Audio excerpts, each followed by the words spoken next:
Google Scholar. Google Scholar. Google Scholar. A lot of us use Google Scholar as sort of a good starting point. I'm looking, one, to see what Google Scholar produces, what Google Scholar comes up with. But the other is I'm also looking for things that might not yet be peer-reviewed literature. So I'm also looking to see if there are any, conference reports or websites related to these things. So if the books didn't pop up with a direct link to Google Books, would I look elsewhere? Probably not. The way that, because I don't actually have it in my mind that a lot of books are available online. There's a couple ways that I find books that I'm looking for. One of them is actually just in the reference section, in the sources cited sections of journal articles. I actually prefer Web of Science to Google Scholar, which is not that common, I know, but I find that Google Scholar often is spotty, and things get in there for strange reasons, and I feel like the Web of Science is more transparent. A lot of the really important books you can find on Amazon for less than 20 bucks, and that's usually worth it to me to not have to worry about having to renew books or take them back. So I went to a professor and said, I want to learn about biogeochemistry, what do you recommend? And he gave me some suggestions. I do go to Amazon for when I'm looking for textbooks to try to figure out what are people using, what's the standard. I got the list of books from my advisor. I went online to look at the prices of them because I actually really like writing in books. The Library of Congress system works pretty well. There's usually stuff on the shelf near what I'm looking for that I want. Flip side of that is that I don't necessarily always use the books that I get out of the library. What I really love about libraries is the fact that you see more than you would if you're just looking for something on a computer screen. I find that when I don't know what I want, that search engine isn't as helpful to me.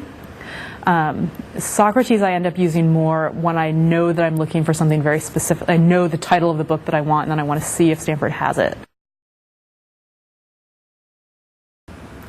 I've seen a Kindle. I've never tried to actually read on one, but everything I've heard actually is that they're fantastic. I mean, I love the idea of it, and somebody told me that they were coming out with one that was big enough to get an 8.5 by 11 and that you could put your PDFs in it, and especially if there was a way, actually probably only if there was also a way to take notes, but that would be really appealing. I'd like my computer. I like it a lot.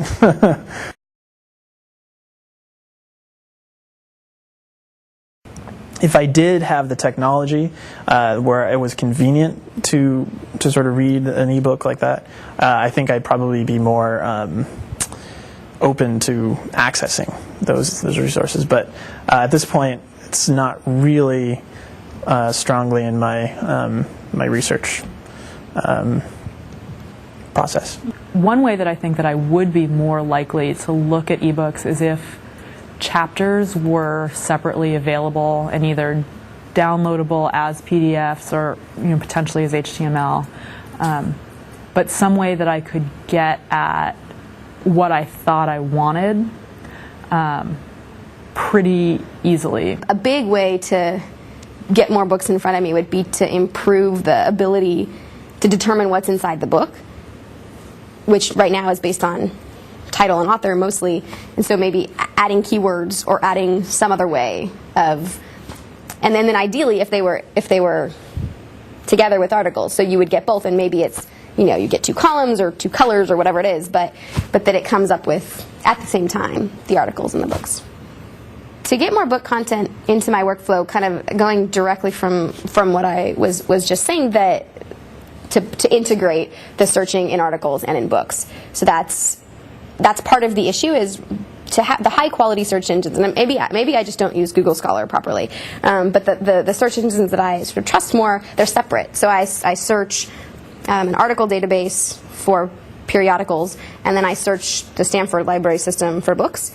And so they're two separate steps. And I often find it's often the case that finding books on your topic is much less clear than finding articles, because articles have keywords. For me, what's been really revolutionary about journal articles online.